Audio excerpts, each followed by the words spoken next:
Donc, on a Sister Manda qui nous a rejoint de.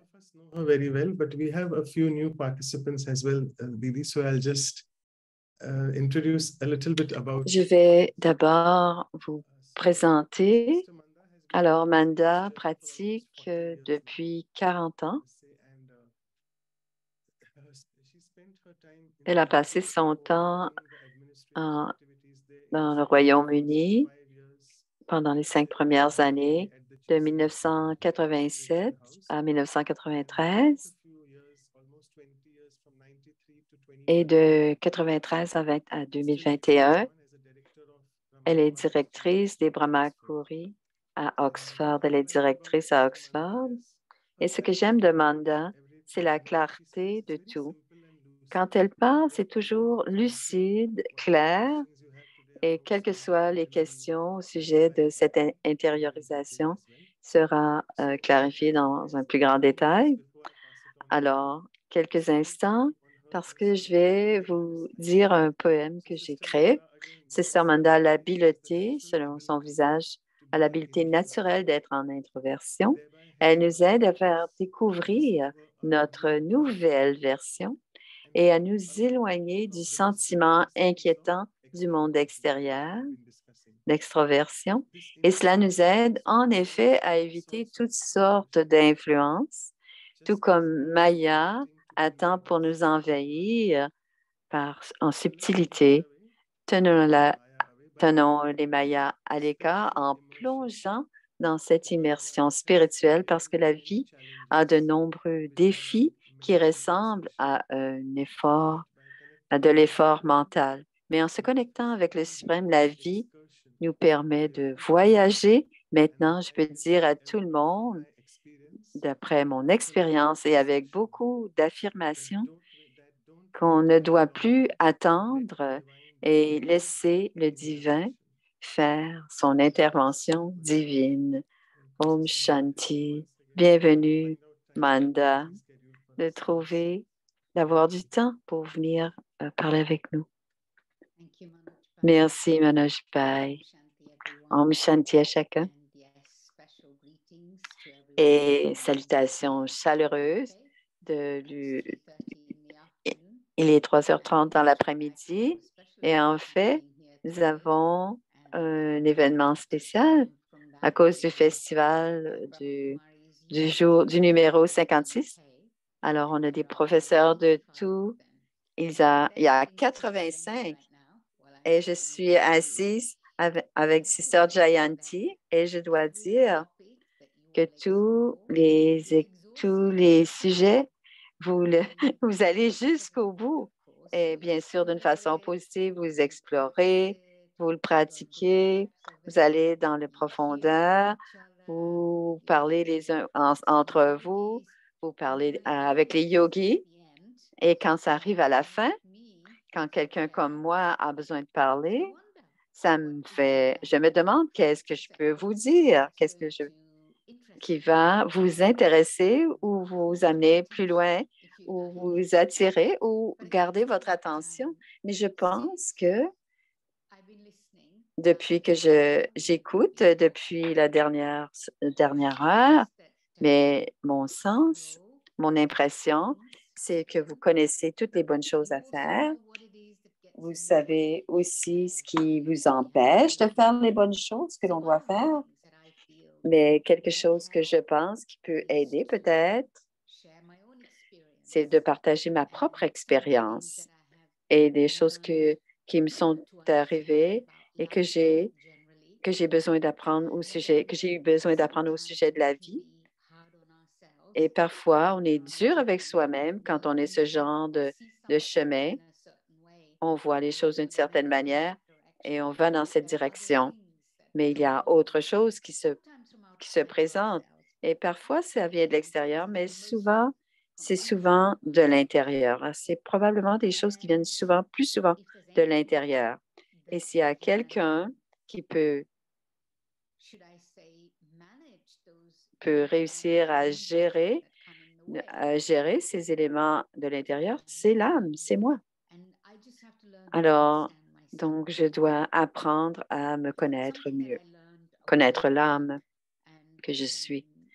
Alors, il y a quelque temps, je savais, on entend parler de la solitude, de l'introversion, de l'extroversion. Vous n'avez pas parlé d'introversion ou d'extroversion. Je pense que ça s'est dit une fois, mais je parle à quelqu'un il y a quelques années. Elle m'a recommandé un livre qui était, il y a plusieurs, pas tant de livres que je lis d'un couvert à l'autre, mais celui-ci a été très, il s'appelle, le titre, c'est Quiet, c'est-à-dire, ça veut dire euh, le pouvoir d'être introverti dans un monde le pouvoir des introvertis dans un monde de l'introversion, dans un monde où on ne peut s'arrêter de parler. Et j'ai été fascinée par le fait, parce que naturellement, je suis extrovertie. Et ma compréhension de l'extroverti, c'était exubérant, mais que c'était pas très bon parce qu'on parle tout le temps, qu'on s'exprime, on fait du bruit, on est rapide. Tout cela, c'est des indices d'introversion. Et je pensais que ce n'était pas bien. Mais plus j'ai commencé à comprendre ce qui était, j'ai fait des exercices qui faisaient partie de ce livre, qui était Quiet, qui est le titre du livre, que ce sont deux aspects. L'introverti et l'extroverti, ce sont deux aspects de moi-même. Parfois, l'extroversion est plus visible. Donc, les qualités de l'extroverti, c'est ils peuvent trouver de l'information à l'extérieur d'eux-mêmes. Ils sont bons à voir l'information à l'extérieur d'eux. Et ils ont les moyens de connecter avec les autres et ils peuvent processer en prenant cette information de l'extérieur d'eux-mêmes. Ça peut être ce qu'ils voient, ce qu'ils sentent, ce qui touche de l'extérieur, toute cette énergie qui vient de l'extérieur, mais aussi beaucoup de paroles, beaucoup de mots. Et je dis, je pense, si on me met dans une situation difficile, rapidement, je pense rapidement et je pense rapidement. Et, et tous les extrovertis sont rapides, même dans leurs paroles, tandis que les introvertis sont plus tranquilles, ils ont besoin de passer du temps avec eux. Et c'est naturel pour eux de passer du temps seuls et c'est facile d'être avec leurs pensées. Ils ne sont pas si rapides à répondre. Et Susan Cain, qui est l'auteur, et elle disait, c'est la nature naturelle quand on connaît la véritable identité. Et c'est au début du 19e siècle, quand on a commencé à parler, c'est au début du 19e siècle, on avait du 20e siècle, en fait, pas du 19e. Ils expriment rapidement, ils font des PowerPoint et c'était très impressionnant. Ils impressionnaient les gens. Tandis que les introvertis, ils ont besoin de temps pour processer l'information. Ils ne donnent pas une réponse très rapidement. Tandis que les extrovertis vont faire ça très rapidement. Mais je vous dis cela parce que j'ai fait une petite exploration de moi-même. Parce que, comme j'ai dit, je suis une extrovertie par nature. Ça veut dire que être dans la solitude ou être introverti, c'est un test pour moi. Il y avait une partie de moi qui était attirée vers cela et je le voulais, donc l'introversion, mais l'action, l'interaction, faire des choses, faire des projets, tout cela, faire plusieurs choses à la fois. Tout cela, c'était ma spécialité. Je pouvais le faire facilement. Et, et si on veut que quelque chose, on demande à quelqu'un qui est occupé. Alors, quand on est capable ça devient de plus en plus facile, cela devient notre façon d'être. Et on peut trouver des milliers de raisons. Ben, j'aime ça, je suis bonne, personne ne me demande de le faire, j'aime donner des résultats. Qu'est-ce que je peux faire? Tout cela, c'est vrai, mais ce que j'ai découvert il y a quelques années, pendant que je fais ça, mon état intérieur, je suis, je suis, euh, je suis un yogi et je pratiquais la méditation depuis une trentaine d'années à ce moment-là. Mais il y a une partie de moi qui était assoiffée et elle était assoiffée pour ce genre d'expérience, cette expérience d'être dans la solitude et ne pas se sentir obligé d'être engagé dans un projet ou d'avoir à répondre à certaines situations, certains projets très rapidement. Et c'est à ce moment-là que j'ai commencé ce projet pour moi-même. Je suis encore un extroverti par nature, mais j'ai maintenant préparé un pèlerinage. Un bon ami à moi, il habite seul, il est biqué, il vit lui-même et je vis dans un comité avec beaucoup de gens et je suis active. Il est un écrivain et il pense beaucoup. Il passe du temps avec lui-même la plupart du temps. Manda, tu as besoin de faire ce que je fais, ce que tu fais, et tu as besoin de faire ce que je fais. Il n'a pas dit il disait surtout si tu étais dans cette chose-là. Il ne voulait pas échanger ce qu'elle fait, mais tu pourrais faire des grandes découvertes sur toi et juste assieds-toi sur le divan et regarde le plafond, voir comment de temps tu peux faire cela. T'étendre et regarder le plafond. J'ai pratiqué pour pouvoir justement devenir de plus en plus, pas seulement la pratique, mon désir de pouvoir être dans cette solitude. Je ne vais pas dans les définitions. Vous avez des définitions. Vous avez eu beaucoup de définitions et de belles. Je ne vais pas vous parler de cela. Mais ce que j'ai découvert, par contre, je n'étais même pas encore, même si j'étais, il y a toujours quelque chose à faire. Même si c'était le lavage, je devais le faire. Si je voyais un peu de poussière, je devais le nettoyer. Ou tout ce qui n'avait pas été fait encore revenait à la surface. Donc, la raison pour laquelle je partage cela, on peut trouver des milliers de raisons où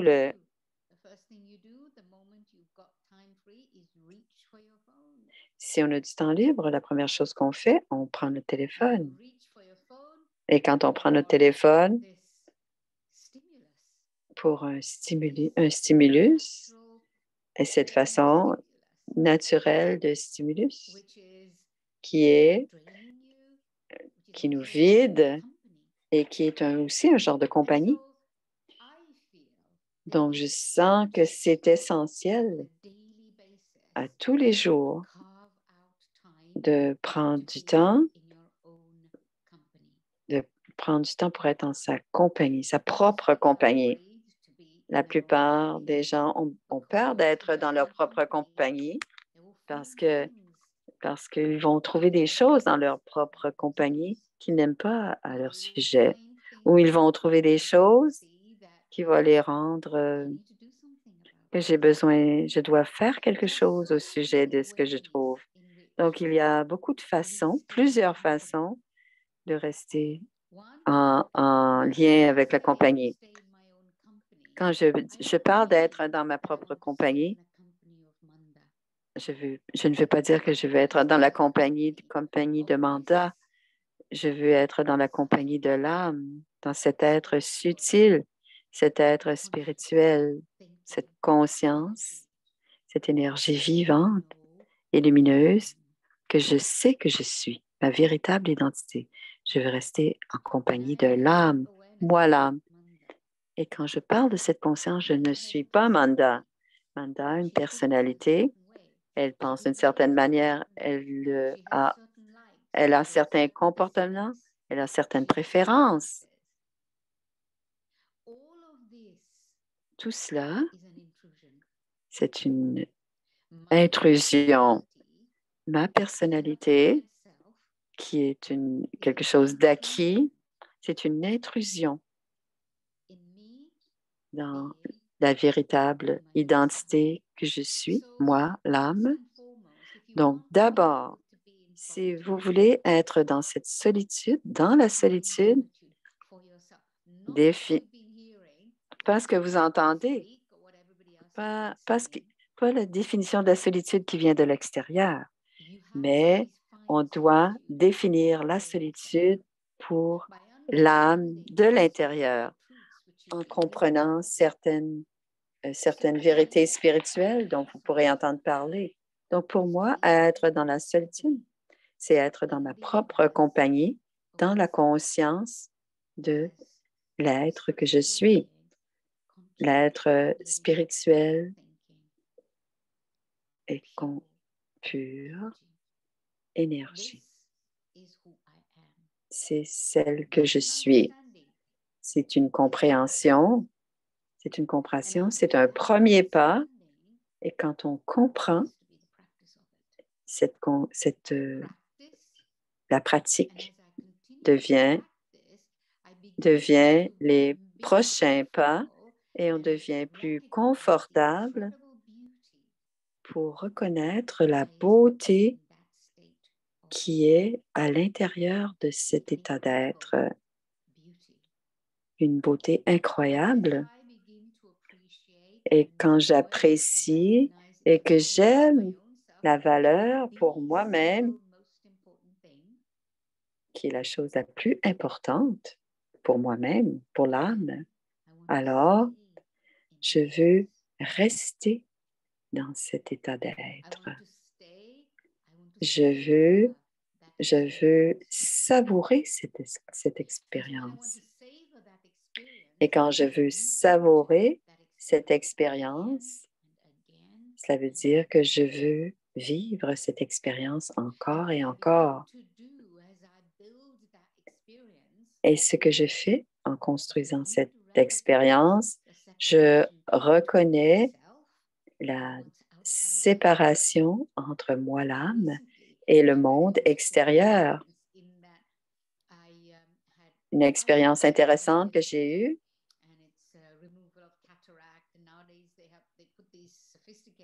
Ils mettent des lentilles. Alors, on n'a plus besoin de lumière, de lunettes. Alors maintenant, je me suis fait opérer pour les cataractes et j'étais en Australie à ce moment-là et je suis en train de descendre du linge, pardon, et tout était blanc et tout d'un coup, et c'est comme si je voyais un écran. C'était un écran très vaporeux et ça avait rapport avec ces lentilles qui sont dans mes yeux. Et tout semblait au-delà, tout semblait translucide. C'est comme si je regardais à travers un genre de fenêtre. Et je fais une analogie à cette pratique que nous faisons de cette de cette conscience de qui je suis, cette énergie subtile. Et tout ce qui n'est pas cela est différent de qui je suis et est séparé de moi. C'est une pratique que je dois avoir. Je dois m'asseoir et m'asseoir et m'asseoir et m'asseoir et m'asseoir encore pour finalement retrouver cette expérience ou sentir tout simplement cette énergie incroyable que je reçois. On peut en parler comme dans la concentration, comme contentement, comme pouvoir. Toutes ces choses, on peut les définir comme un pouvoir de décision ou de discernement. Tout cela, c'est possible, mais ces étiquettes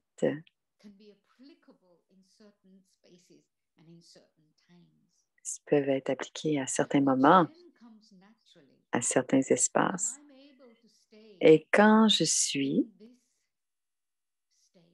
dans cet état d'être,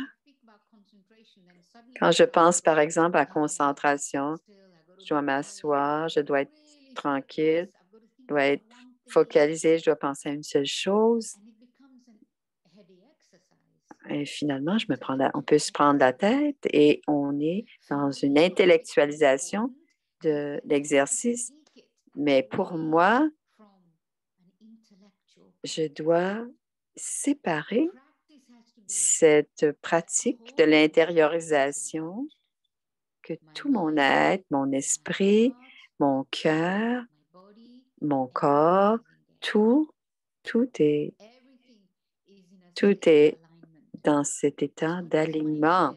Ce n'est pas seulement ma tête qui va penser, je vais faire ceci ou cela, je vais faire ça. Quand je fais ceci arrive. Non, ça devient une intellectualisation. La méditation, je l'avais oublié et je l'ai réentendu hier. La définition, c'est un état d'être au-delà de l'intellect. Un état d'être au-delà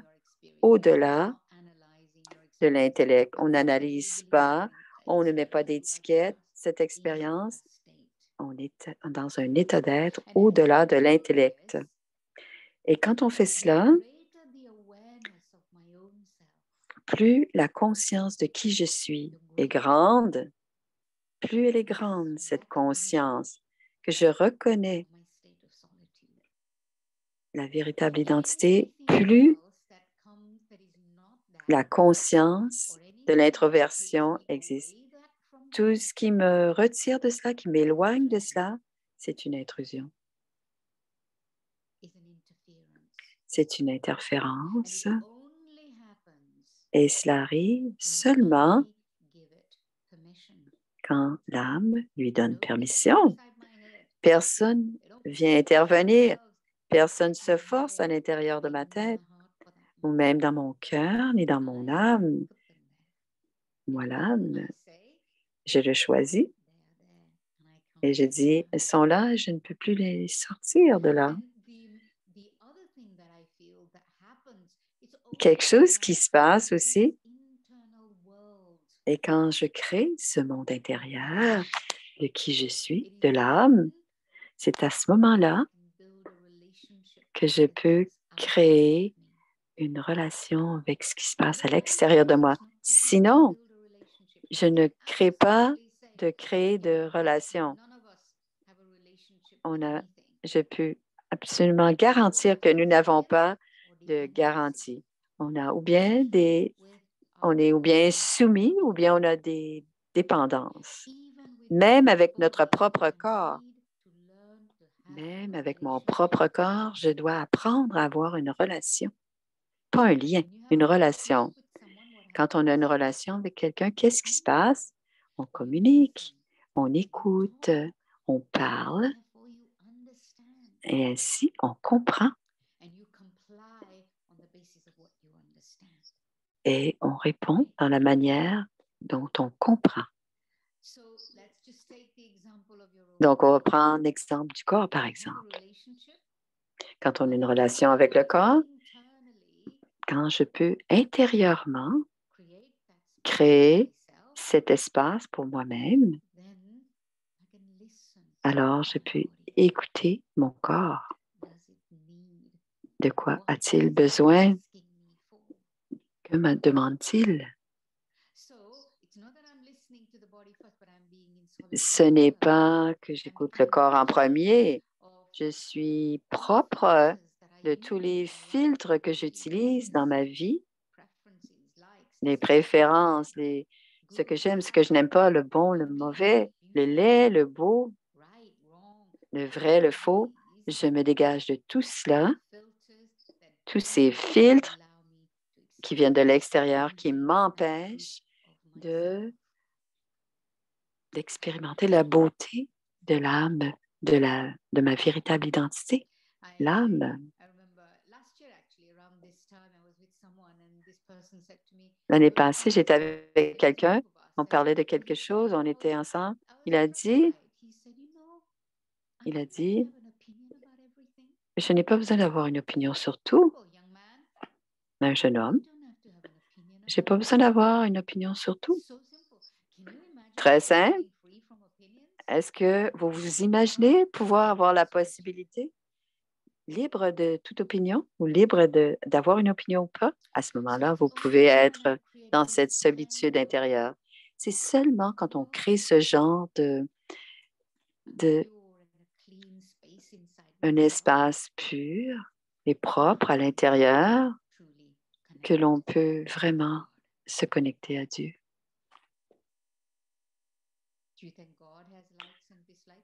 Pensez-vous que Dieu aime ou a des préférences? Pensez-vous que Dieu est distrait par quelque chose d'autre en un instant quand il est focalisé sur autre chose? Le pensez-vous vraiment? Je ne pense pas. Quand vous êtes dans la présence de Dieu, qu'est-ce que ce serait dans cette compagnie? Qu'est-ce qui serait présent dans la compagnie de Dieu? Absolument. La présence, tout simplement. Avoir cet espace parce que Dieu est si introverti. Il n'est pas préoccupé par tout ce qui se passe. Pourquoi? Aucun questionnement, même si c'est exactement ce qui est bien et ce qui est mal. Est-ce que Dieu est préoccupé par ce genre de problème? Le vrai, le faux, le bon, le mauvais? J'ai l'expérience d'être complètement dans la compagnie de Dieu. Dieu sait exactement ce qui est. D'une part, est-ce que vous pourriez dire que Dieu pratique la solitude? Hein? Le diriez-vous? Ou qu'il est solitude? Parce que le monde de Dieu est complet. C'est empli de profond silence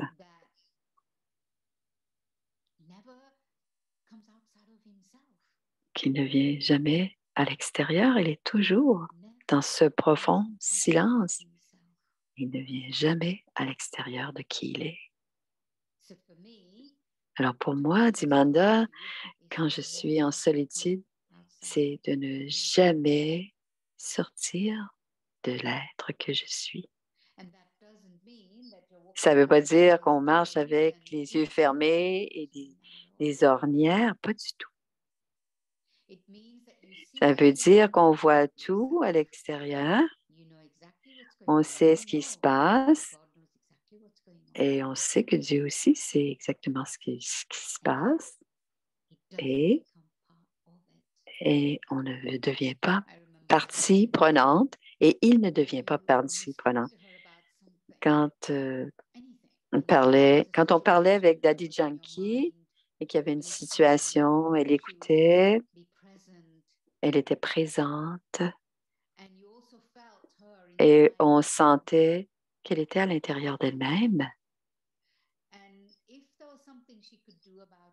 Et quelque chose qu'elle pouvait faire, parler à celui-ci ou fait ceci, cela, elle le faisait, elle le disait. Mais si elle ne pouvait rien faire physiquement, à l'intérieur,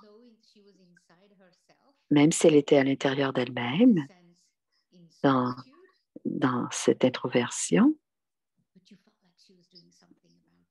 vous sentiez qu'elle faisait quelque chose quand même, hein? Dans le sens elle était en train de créer des pensées, des sentiments purs, de l'énergie. Et cela allait influencer et cela allait aider des âmes ou des situations. Et je vous dis cela parce que dans cette solitude, on a parfois une mauvaise idée, une connaissance. C'est l'idée qu'on se coupe du monde ou quelque chose qu'on devrait être en train de faire, mais ce n'est pas le cas. On peut tout faire, ce que l'on peut faire, ce que l'on veut faire, ce que l'on a à faire, mais on doit être à l'intérieur de qui l'on est. Et cela ne peut arriver simplement ou seulement arriver quand on a cette pratique. Et nous avons cette pratique pour nous de 4 heures à 4 heures le matin à 8 heures le matin. C'est le moment de pratiquer cette solitude. On ne peut pas vraiment le faire de la même manière à d'autres moments de la journée. Mais on peut le faire entre 4 heures et 8 heures le matin. Et souvent, on se fait poser la question, pourquoi vous méditez-vous à 4 heures le matin? Personne ne va nous téléphoner, on ne peut pas aller au magasin. Bien sûr, il y a Internet. On peut toujours l'enlever. Il y a Internet maintenant. Mais il n'y a rien à faire à 4 heures du matin. Il y a d'autres raisons profondes, mais il n'y a rien à faire dans le monde. Dans le monde, nulle part aller, personne ne nous attend nulle part. Et c'est le moment ultime pour pouvoir pratiquer cette solitude. Le moment ultime pour être dans sa propre compagnie. Le moment ultime d'être dans la compagnie de Dieu. Et vous avez entendu parler d'être dans la profondeur de l'unique. Ça peut être la profondeur de l'âme, ça peut être la profondeur de Dieu, ou parfois ça peut être la profondeur d'une situation ou d'une tâche qui a besoin de notre attention complète. Et même quand on fait cela, c'est il y a quelque temps, il y avait un événement ici. Il y a un certain moment des neuroscientifiques et Daddy qui était là. Et c'était la première fois pour nous, en tant que BK, que quelqu'un était pour être en conversation avec Daddy Yankee.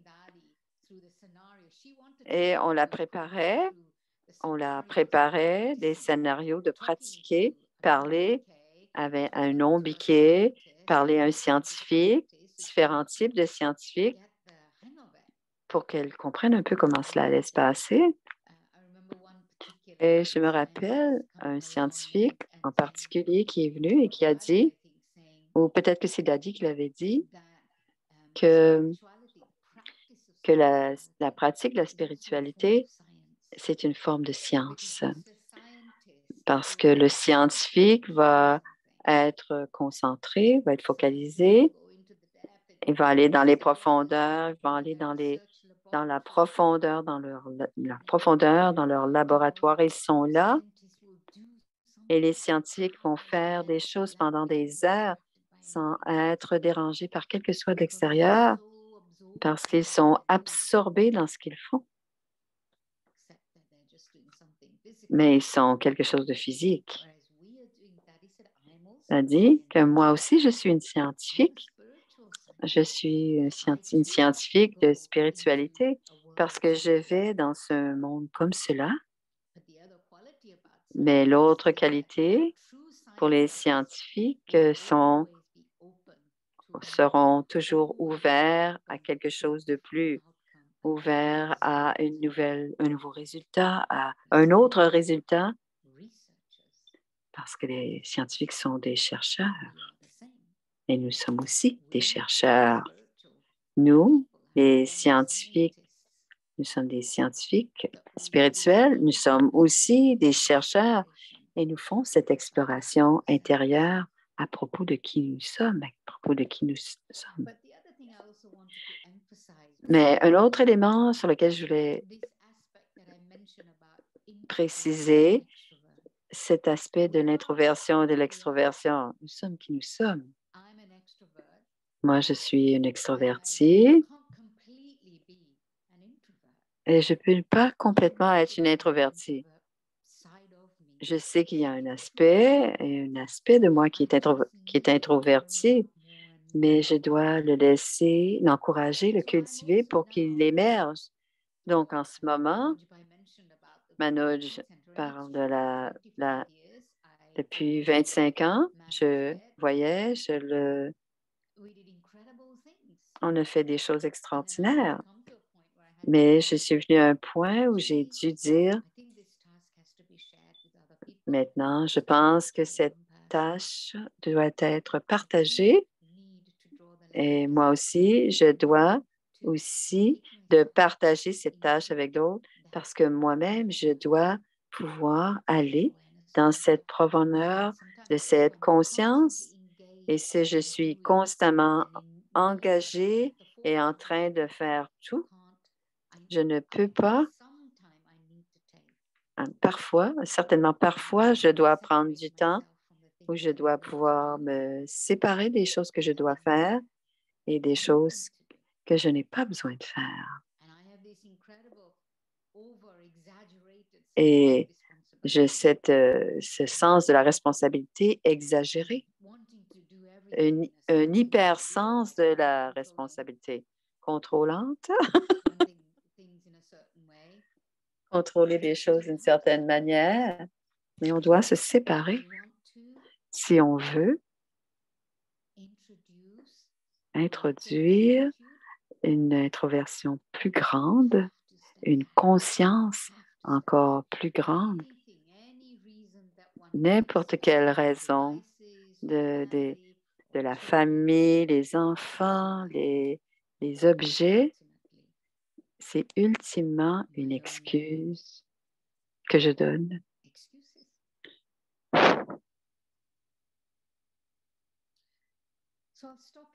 Alors, je vais m'arrêter maintenant pour entendre peut-être des commentaires et ensuite nous pourrons voir ce que l'on verra après. Merci beaucoup, Sister Manda, d'avoir partagé tes expériences. Peut-être que vous pouvez, il n'y a pas beaucoup de questions, mais j'ai plusieurs questions auxquelles je ne pouvais pas poser à Jayanti, si ça fonctionne.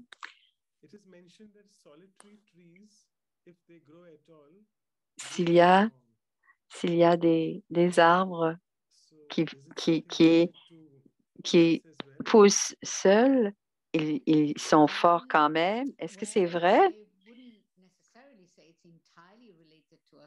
Je ne pense pas que c'est. Nous sommes des créatures de connexion en tant qu'êtres humains. Nul n'est inutile, alors on appartient les uns aux autres et on n'appartient à personne. Donc, l'esprit spirituel a besoin de compagnonnage et besoin de relations. Je ne pense pas. On peut créer nos racines peuvent être très fortes et ensuite on peut sortir et ce n'est pas être complètement seul ou esselé. Je ne crois pas cela. Parce que je pense que les autres nous aident à faire ressortir le meilleur de soi et on est les gens parfois qui font sortir le meilleur des autres aussi. Donc, en tant qu'être humain, je pense qu'on a besoin de connexion, de relations et je me renforce pour créer ce monde intérieur. Mais ensuite, on a aussi besoin les uns des autres. On a besoin de cette connexion. C'est de la façon dont on connecte qui est la question. Un autre élément, seulement les personnes qui réfléchissent, les personnes qui apprécient, je dirais pas uniquement je dirais les personnes qui sont conscientes. Les conscientes peuvent apprécier la beauté. Si on dit seulement les personnes, si je ne suis pas consciente, je ne peux pas le faire. Donc, les personnes, on peut devenir tous conscients et on peut tous apprécier le monde intérieur. La pleine conscience veut simplement dire être attentif ou être en relation avec les autres. Ne pas être comme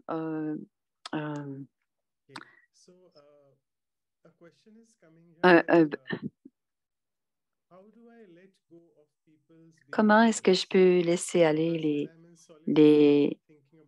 les comportements des autres? Parce que quand je suis dans mon monde intérieur, c'est pour cela qu'on a la connaissance et la compréhension. Chacun est ce qu'il est. Je ne peux rien faire à ce sujet.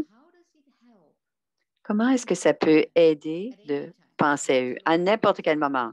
Même dans ce moment où je suis dans mon monde intérieur, en quoi est-ce que ça aide de faire quoi que ce soit quand quelqu'un est d'une certaine manière? Ils sont ce qu'ils sont et je ne peux rien y faire. Je peux, mais je dois d'abord être en paix avec qui ils sont.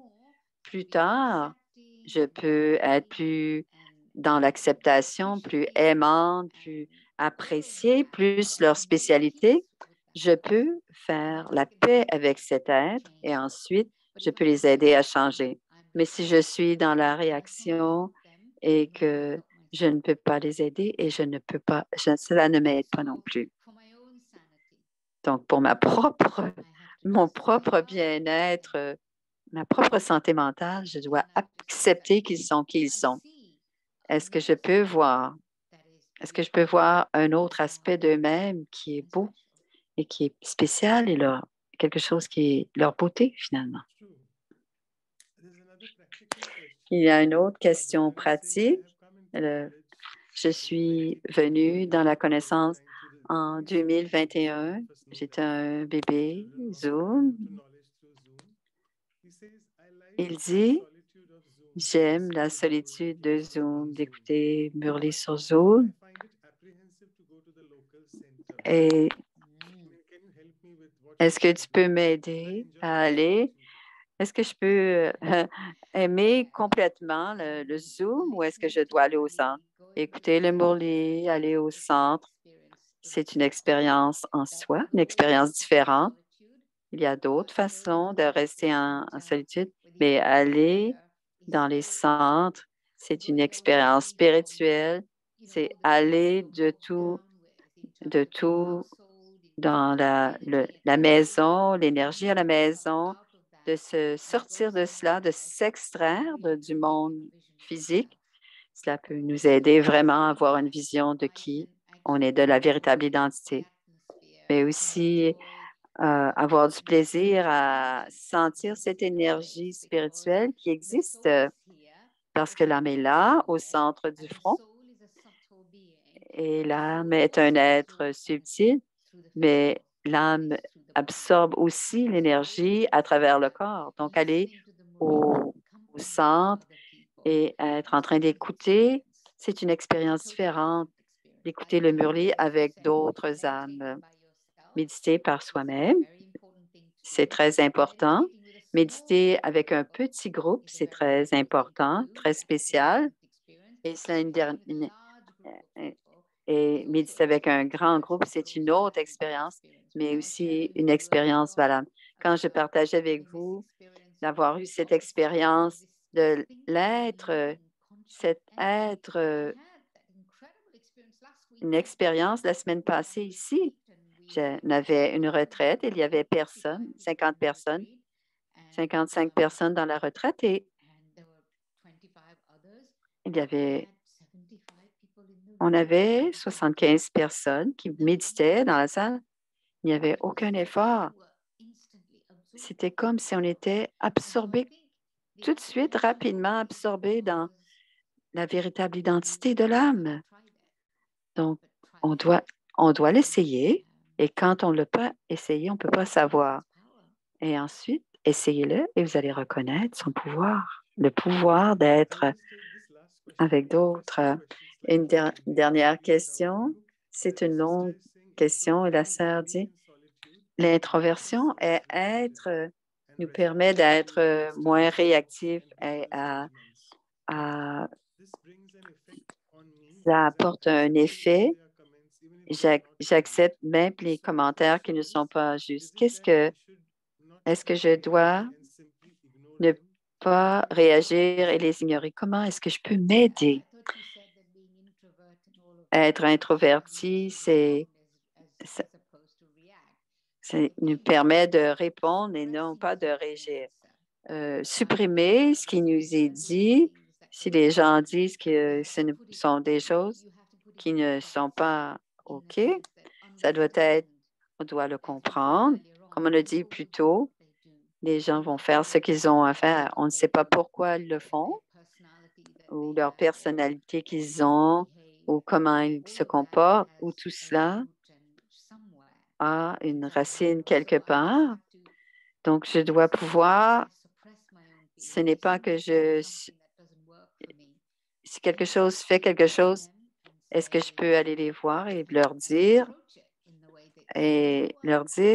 sais-tu, je sais ce que tu me dis, je l'entends, mais ça me fait sentir comme cela et ça ne me sent pas confortable avec ça.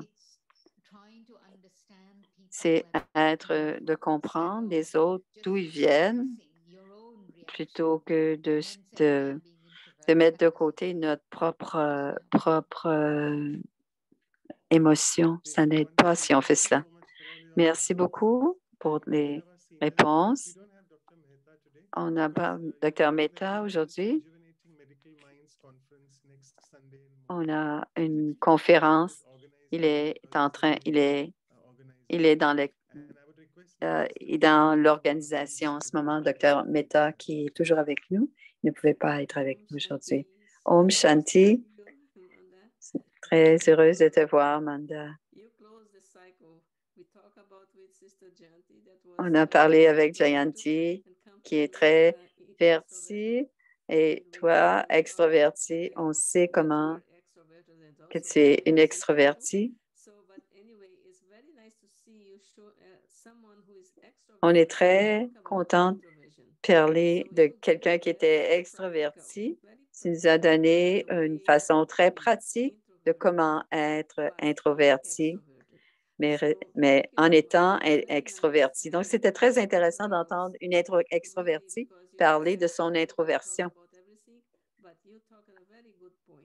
Mais tu as parlé très pratique dans la vie. Merci beaucoup.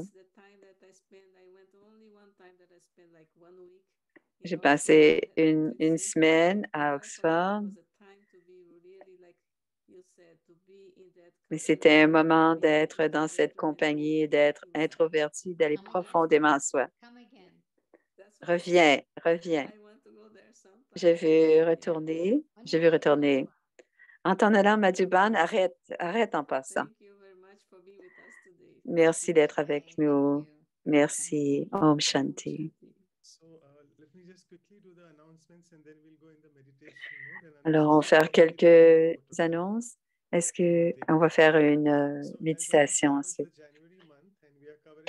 Donc, c'est le mois de janvier Il y a des valeurs très subtiles pour pratiquer notre niveau de... Alors, la semaine prochaine, c'est être essentiel, aller être un être de l'essence, de l'essentiel. Et c'est avec Denise la semaine prochaine. Et c'est sœur Denise Laurence qui sera là. Elle est en France. Elle est maintenant en France. Et ensuite, et la semaine d'après, ce sera l'atelier avec une autre sœur du Royaume-Uni qui seront Gopi. Alors, Denise aussi vient du Royaume-Uni, mais elle est en ce moment en France.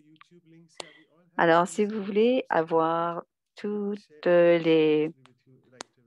Alors, voici, il y aura deux retraites et la prochaine retraite sera sur une retraite de silence la semaine prochaine, le dernier dimanche. Et ça, c'est le calendrier. Et le calendrier est envoyé avec le matériel. Et si vous voulez recevoir le matériel, regardez.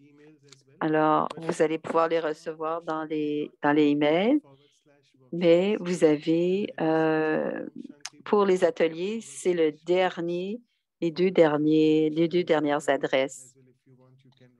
Et si vous voulez recevoir cette traduction, vous allez pouvoir le recevoir aussi par le même billet.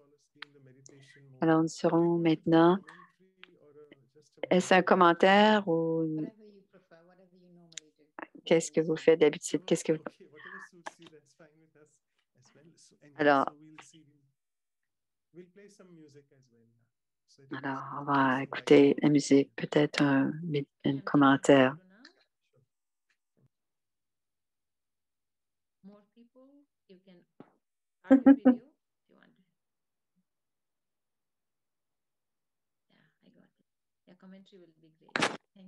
Un commentaire, on va avoir un commentaire de Sister Manda. Alors, une âme qui est très, très, très... Om Shanti. Je m'assois confortablement, tranquille et relax.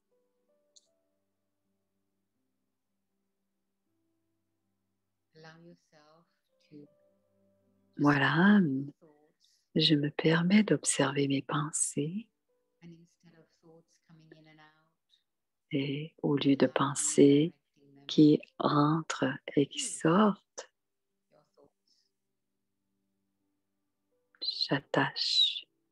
j'utilise une pensée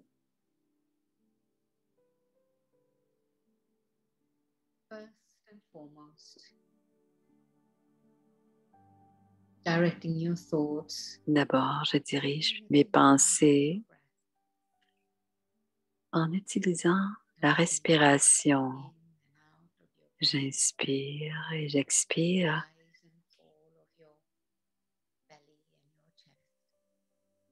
Et je concentre et j'aligne mes pensées avec le souffle. Et en faisant l'inspiration et l'expiration, naturellement,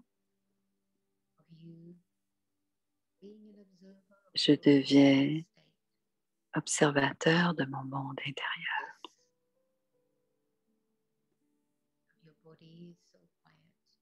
Et le monde intérieur est si tranquille. C'est une machine extraordinaire qu'est le corps. Cette machine extraordinaire qu'est le corps est tout tranquille à l'intérieur. Souvent, on n'y fait pas attention. Cette respiration, ce souffle, l'oxygène qui alimente cette énergie. Et l'être, l'âme, est en lien avec ce souffle et ce souffle. Énergie vivante, lumineuse. Et l'âme prend conscience de cet espace, ce monde profondeur intérieure, cette pensée, cette réflexion, cette âme consciente, cette âme. Je retrouve ma véritable identité, l'âme. Je suis cette énergie vivante. Je suis dans cet espace de mon monde intérieur et je reconnais qui je suis.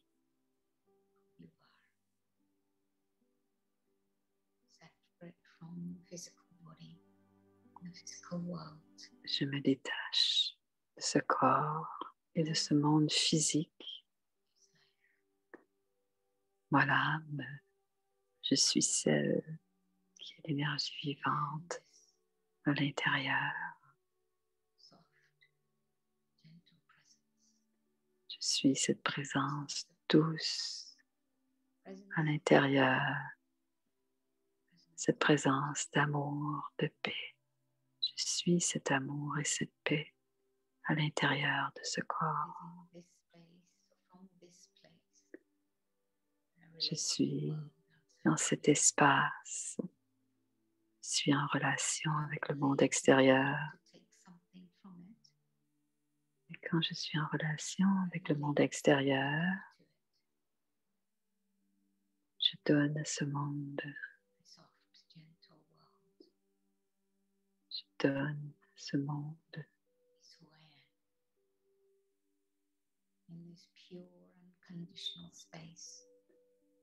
Dans cet espace intérieur, je peux amener la présence de Dieu.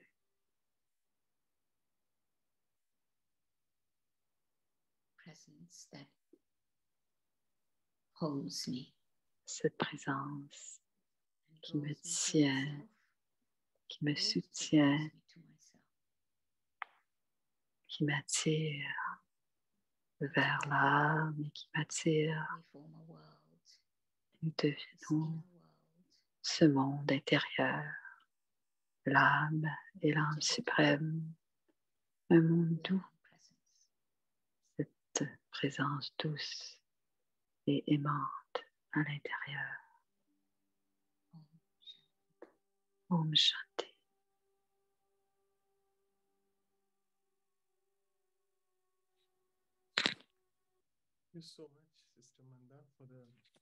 Merci beaucoup, Sister Manda, pour ce commentaire et aussi pour ta présence. Merci. Om Shanti.